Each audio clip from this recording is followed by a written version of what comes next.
¿no? Una población carcelaria de 50.000 personas. Supuestamente, o con la idea de evitar los despidos.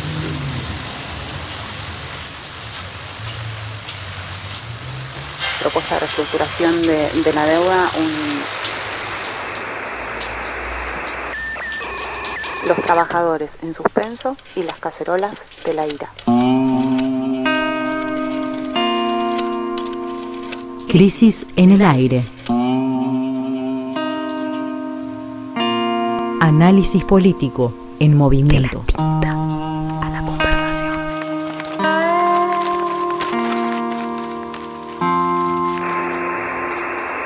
El podcast está al aire.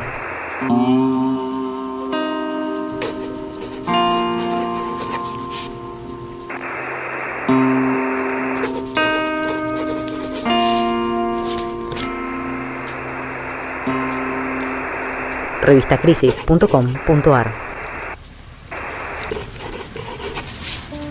El lunes 27, el lunes con el que empezó la semana del Día del Trabajador y la Trabajadora, la CGT y la Unión Industrial Argentina acordaron una rebaja salarial del 25% para las y los trabajadores que fueron suspendidos por efecto de las medidas sanitarias que todos conocemos. Además de la CGT y la UIA, también en el acuerdo, o sea, fueron los principales representantes de la CGT y de la UIA, y también fue firmado por los ministros de Trabajo y de Producción por parte del gobierno argentino, ¿no? Y la verdad es que mi impresión es que no se trata de una buena noticia. Bueno, fue recibido en general de esa manera. El acuerdo plantea la posibilidad de suspensiones, supuestamente, o con la idea de evitar los despidos, que teóricamente ya se están desarrollando.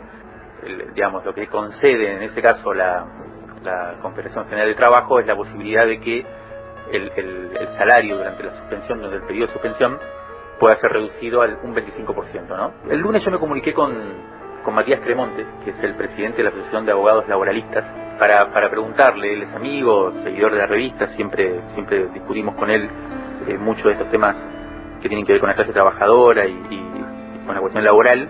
Y él lo primero que me dijo es que había que esperar un poco la publicación, como decías vos, de la norma, que fue finalmente el jueves 30 de abril, precisamente el día anterior, ¿no?, al 1 de mayo, para ver, porque había dos interpretaciones en general en el mundo sindical y en el mundo de los conocedores del tema, ¿no? Uno era precisamente que había sido una respuesta a la ola de despidos y que era una forma de tratar de contenerlo. La otra interpretación, por supuesto, que fue, creo yo, la mayoritaria desde el principio, es que se trataba de un gran acuerdo nacional para la reducción de salarios, ¿no? Pero además me comentó algo que fue lo que más le preocupó por el modo en que se publicó la resolución, y que tiene que ver con que las empresas hoy están en condiciones de hacer un aviso frente al Ministerio de Trabajo de una propuesta de suspensión en estos términos que plantea la resolución, y el sindicato tendría 3 días para responder por sí o por no. En el caso de que no responda el sindicato, quedaría directamente dada de hecho la situación de suspensión con rebaja salarial del 25%. Hay que entender esta medida en el marco de una situación más general del problema de la clase trabajadora hoy frente a la emergencia, en momentos en que venía ya de una, si se quiere, pauperización desde hace un tiempo, como siempre se dice, de los últimos específicamente de los últimos 4 años de gobierno del macrismo, en donde la clase trabajadora en general perdió poder adquisitivo y derechos laborales y demás.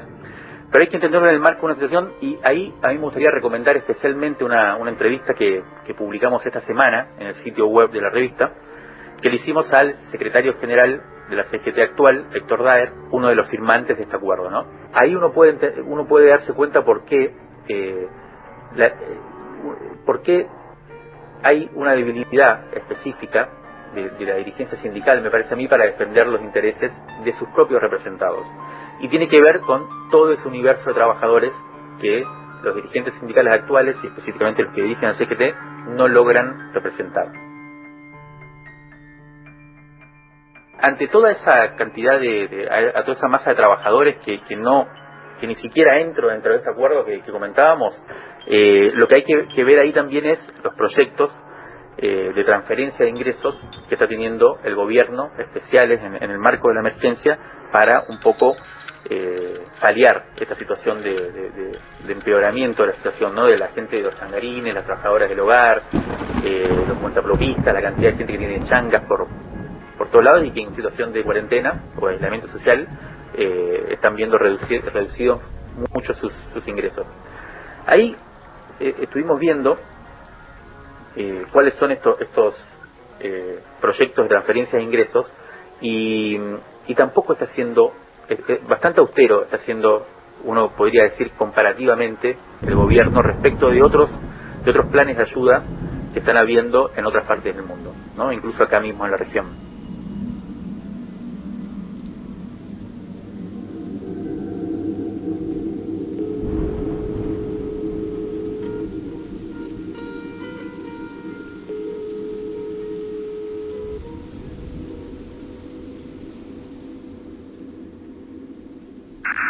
Paula Abal Medina, investigadora del mundo del trabajo, integrante del colectivo editorial Crisis y editora de La Nación Trabajadora. En general se estiman o se grafica la pérdida de puestos de trabajo a través de la disminución del volumen de horas trabajadas. Y estos son datos a nivel mundial, ¿no? En el primer trimestre bajó un 4.5, en un trimestre el total de horas trabajadas, 4.5%. Para el segundo trimestre, y han tenido que corregir la estimación porque la caída es más abrupta de la esperada, se prevé un deterioro del 10.5%, que equivale a 305 millones de empleos a tiempo completo. Se estima que alrededor de 1.600 millones de los 2.000 millones de trabajadores informales a nivel mundial ven afectados sus ingresos en un 60%, es decir, disminuyen sus ingresos un 60%. Es una caída estrepitosa que además cuando se mira regionalmente, por ejemplo en América Latina, llega al 80% de pérdida de los ingresos de prácticamente la totalidad de los trabajadores informales. Y después, un último dato, que yo apenas digo una cosa, pero está desagregado con más información, son la cantidad de empresas en crisis de cierre definitivo. Y ahí mencionan 436 millones de empresas, que bueno, que habría que mirar cuántas hay como para dimensionar la importancia de eso, pero no quiero ser pesada con tantas. En definitiva, lo estruendoso, lo brutal de la pérdida de puestos de trabajo, de la pérdida de ingresos de trabajadores y el enorme riesgo de continuidad de millones y millones de empresas. Yo creo que, por empezar, no se puede aislar de la catástrofe laboral mundial, para ser honestos, ¿no?, con la situación que se está viviendo. Tampoco se puede aislar de las negociaciones sectoriales que ya habían tenido lugar, como en comercio, petroleros, y hay algunas más, donde se habían realizado autorizaciones de disminución, de incluso creo que en comercio fue de hasta el 30%, y en ese marco se decide este acuerdo. Es muy complejo, pero también lo que me parece que muestra, para no decir tales o cuales han resignado derechos únicamente, es un proceso de largo aliento, donde lo que nosotros vemos consolidado, y lo veíamos, Mario, en la entrevista, en las respuestas de Daer, es un sindicalismo que opera sobre la realidad de forma sectorial, son las negociaciones sectoriales, muy fragmentado y muy limitado o restringido a cierto tironeo entre precios y salarios.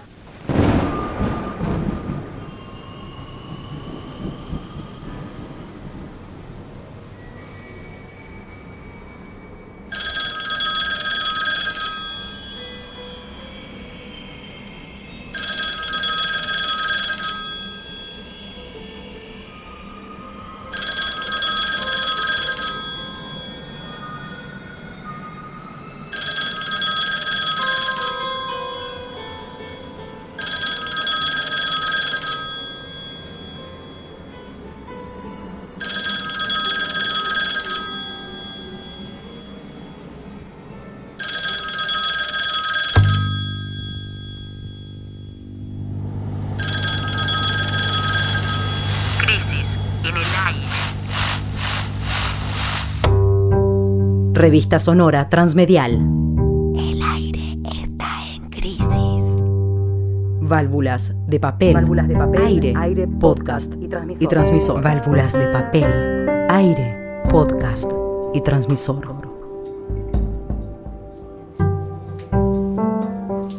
Crisis en el aire.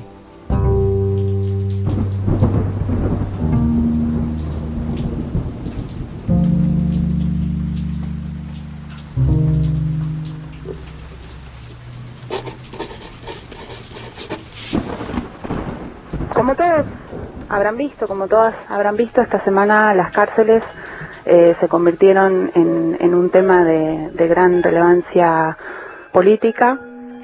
Y de algún modo que nos preguntábamos, bueno, ¿cómo llegamos a esta situación, ¿no? Las cárceles, como otros temas de la vida social, llegaron a la pandemia en una situación de colapso. Esta situación durante el gobierno anterior, durante el gobierno de Vidal en la provincia, produjo hechos muy graves. 17 personas murieron en comisarías que se prendieron fuego durante la gestión de Vidal. 17 personas murieron en una comisaría en Pergamino, murieron 7 personas que estaban privadas de su libertad allí. En Echeverría, en 2018, otras 10 personas que estaban privadas de la libertad fallecieron en un incendio, y esas personas estaban detenidas en esos lugares porque en las cárceles no había espacio. Ese es el estado en el que llegan las cárceles en todo el país a la situación de la pandemia, que nos pone frente a la decisión de tomar medidas de cuidado para las personas que están privadas de la libertad y también para las personas que no están privadas de la libertad, porque como todos ya hemos aprendido en estas semanas, la enfermedad se expande de manera veloz y las medidas de contención son como muy necesarias. Lo que pasó entonces es que se empezaron a pensar cuáles eran las medidas para reducir la sobrepoblación y el hacinamiento en las cárceles y asociadas a la contención de la enfermedad. De este modo, por ejemplo, en la cárcel de Devoto, que es la que todos vimos en los medios y la que de alguna manera comenzó a instalar el tema mediáticamente, decía, del sistema penitenciario federal, del que forma parte la cárcel de Devoto, egresaron 300 personas en decisiones relacionadas con desalojar las cárceles como medida sanitaria. Lo que ocurrió fue que, bueno, eso llevó a los medios, como vimos, de una manera como que fue construyendo una crítica social muy fuerte a esas decisiones, y donde, bueno, eso se terminó construyendo como como una articulación de un tema de oposición al gobierno nacional, ¿no? Una vez que comenzó el aislamiento social obligatorio y la situación de la pandemia, hubo también toda una situación compleja en las cárceles, porque lo primero que se decidió desde el sistema penitenciario, que es los diferentes sistemas penitenciarios, en acuerdo con los propios detenidos y presos y presas, es suspender todo tipo de visitas. O sea que ya desde el inicio de la emergencia sanitaria empezó a haber un aislamiento fuerte en las cárceles, con lo que todo eso significa de complejización también de la situación. Al no haber visitas no hay un montón de cuestiones que le llevan los familiares a los presos y demás, y se empezó a discutir ya en ese contexto una situación que no tenía contención, digamos. De alguna manera lo que ocurrió con el motín de Devoto es que eso puso de manifiesto una situación que pocas veces aparece en discusión pública, que es quiénes están en las cárceles, por qué están en las cárceles y por qué las cárceles siempre desde hace muchos años están en una situación insostenible que pocas veces vemos y que pocas veces discutimos.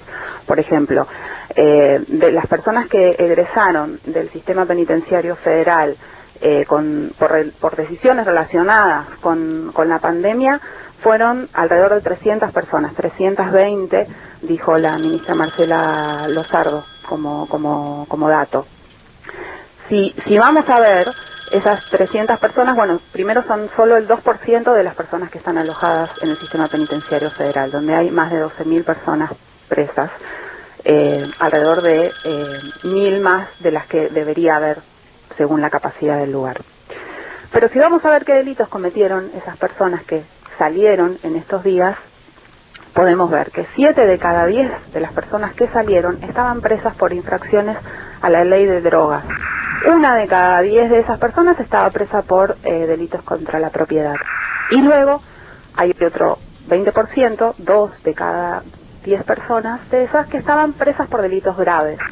Hay un tiempo más corto, si se quiere, que hace a esta noticia muy importante, que tiene que ver con el evento político como tal, ¿no? En qué sentido el cacerolazo expresó un consenso muy fuerte que hay en la sociedad, yo diría de tipo conservador, diría más bien de tipo reaccionario, y que no solamente tiene como, puede ser una especie de bisagra, y en ese sentido hay que poner mucha atención a esta discusión social que se viene desarrollando, en la cuestión de articular una oposición política al gobierno actual, que ya de por sí es un hecho importante, sino algo más de fondo, creo yo, que tiene que ver con cómo la sociedad está atravesando esta situación de emergencia, ¿no? De crisis que además es global.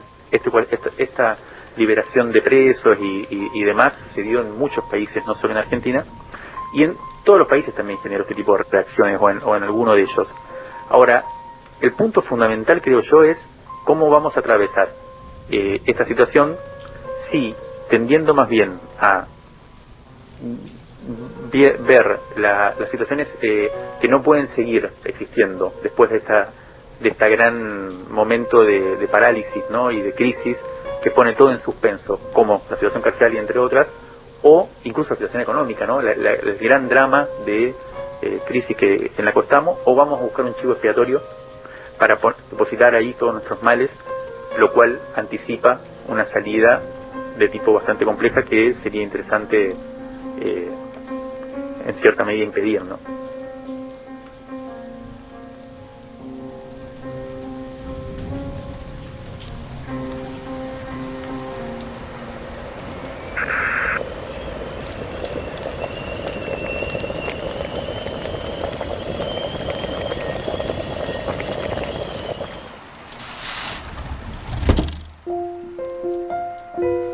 Crisis en el aire.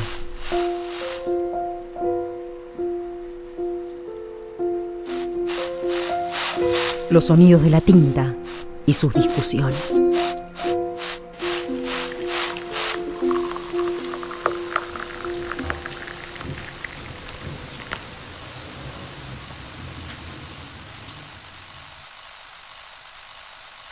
Y el tercer tema del que vamos a hablar hoy es de algún modo el tema de la semana que viene, que es qué pasa con los acreedores, si los acreedores nos bajan el pulgar o no nos bajan el pulgar. El jueves 16 de abril el gobierno presentó su propuesta de reestructuración de la deuda en aquel acto que fue también, además de el acto de presentación de la propuesta de reestructuración de la deuda, un acto de fuerte contenido político, con una imagen muy fuerte en la Quinta de Olivos, donde el ministro Guzmán estaba sentado en la cabecera de la mesa junto a la vicepresidenta Cristina Fernández de Kirchner, Alberto Fernández el presidente y Sergio Massa. Esa propuesta que fue presentada en ese acto político fue efectivamente presentada ante la SEC, que es la Comisión de Valores de Estados Unidos. A partir de ese momento comenzaron a correr los 20 días que tienen los acreedores del país para responder si aceptan o no esa propuesta. El plazo de esos 20 días se cumple el próximo viernes 8 de mayo, el día antes de nuestro próximo programa, a las 17 horas de la ciudad de Nueva York, que son, creemos, las 18 horas de la ciudad de Buenos Aires. Y entonces nos preguntábamos, bueno, ¿por qué tenemos que estar pendiente de lo que va a pasar el viernes y qué se dirime en esa noticia que llegará? La propuesta que hace el Estado argentino, ¿no?, a los acreedores de reestructuración básicamente son una cantidad de bonos que son los bonos de la deuda argentina en dólares con jurisdicción internacional. Específicamente es esta deuda que básicamente asciende a 66.000 millones de dólares, y que tiene una cantidad de vencimientos a lo largo de los próximos años, incluyendo el de este año, que era 4.500 millones de dólares, lo que se vencía, y que el gobierno, a partir de esta reestructuración, propone no pagar. Alejandro Berkovich, economista, periodista. No quería dejar de comentarles algo sobre la renegociación de la deuda, que va a tener un capítulo importante este viernes. Y es que los interlocutores de Argentina son diferentes a los de las últimas dos renegociaciones fuertes, la de 2005 y la de 2010, y también son diferentes a los de la pulseada con los fondos buitres, que fue sobre el final del gobierno de Cristina Kirchner. El grueso de la deuda está en manos de tipos que se formaron después de la crisis de 2008. Los llamados index funds son fondos de inversión, igual que los tradicionales, pero que funcionan como zombies. Van replicando los índices de acciones, por eso se llaman fondos índice, y procuran empatarle al mercado en vez de ganarle. Así es como trabajaron desde la crisis de 2008, porque rebajaron los costos para el inversor, que es a veces un pequeñísimo cuotapartista, un ahorrista típico yanqui o europeo, pero muchas veces también es un mega potentado, un jeque árabe o un magnate ruso. Bueno, todos están detrás de estos fondos de inversión. Los interlocutores de Martín Guzmán básicamente están agrupados en dos. Uno es el del comité de acreedores, que está integrado por BlackRock, que es un mega fondo de estos fondos índice, pero también algunos otros que son fondos de inversión más tradicionales. Y el otro gran comité es el de los que se llevaron los bonos de 2005, del anterior canje. Bueno, los primeros, los que son estos fondos zombie que les digo, son unos monstruos que se duplicaron en el valor de sus activos desde 2009. Los bancos de Wall Street, para darles una idea, en el mismo lapso pasaron a valer 6% menos. Y juntos los cuatro más grandes fondos de esto, que son BlackRock, Vanguard, State Street y Fidelity, administran 16 billones y medio de dólares en activos, que es más o menos 37 veces todo lo que produce la Argentina en un año. Eso incluye bonos y acciones, por supuesto, pero también reservas de litio en Australia y en México, minas de cobalto en el Congo, campos en el Amazonas, miles de departamentos en las grandes capitales europeas. Son mega vaquitas internacionales que en este caso están enfrente de la Argentina en la renegociación. Lo más probable esta semana es que haya conversaciones de último minuto, por lo cual pronosticar un resultado es medio al cohete, pero lo que dijeron durante toda esta última semana todas las fuentes con las que hablé es que no hay negociación en marcha con Guzmán, que está todo roto y que Argentina va al default. Básicamente la propuesta consiste en, como se sabe, ¿no? Se ha publicado bastante, consiste en extender durante 3 años de gracia, extenderle 3 años de gracia al Estado argentino de no pagar estos vencimientos. Recién se empezaría a pagar en el 2023, y también se hace una reducción del stock de deuda, básicamente 3.600 millones del capital total de la deuda, que no es tanto, en ese sentido 5,4% del capital que se debe. La mayor cantidad de quita está en los intereses.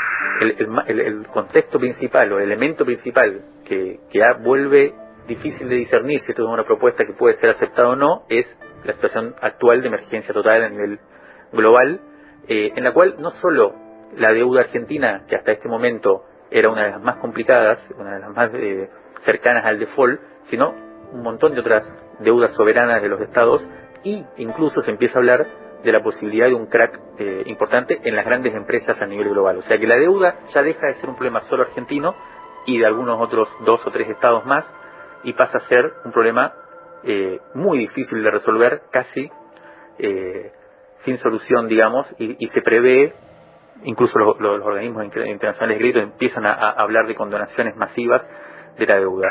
Salieron algunos comunicados de los fondos de inversión los principales fondos de inversión tenedores de los bonos de deuda argentina son los que tienen que manifestarse el viernes precisamente, y que los van a definir si aceptan o no.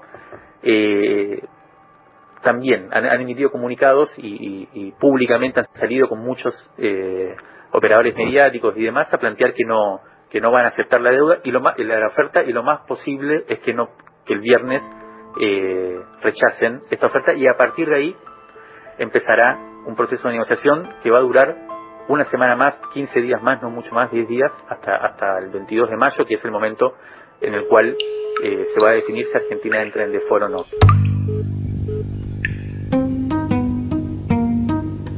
El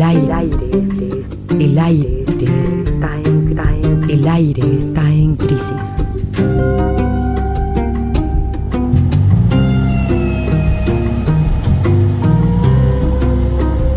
Crisis.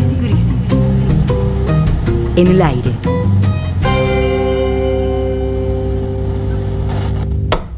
Había una imagen que me parecía sintetizaba bien las tres noticias que seleccionamos como relevantes de esta semana. Tiene que ver con la tapa del diario Clarín de hoy sábado, donde dice que el 82% de los argentinos, según una encuesta realizada por el propio medio tras el cacerolazo, se opone a la liberación de presos por la pandemia de coronavirus.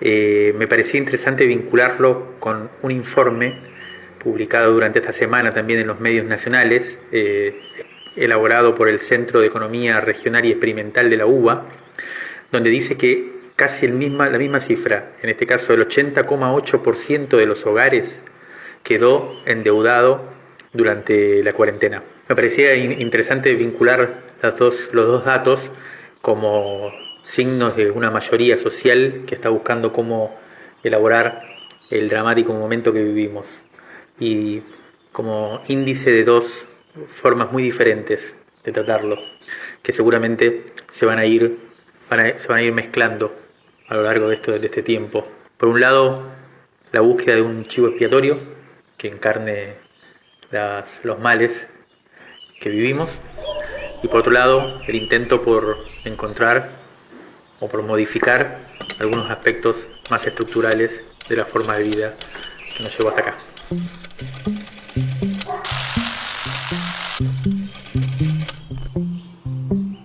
Válvulas de papel, aire, podcast y transmisor.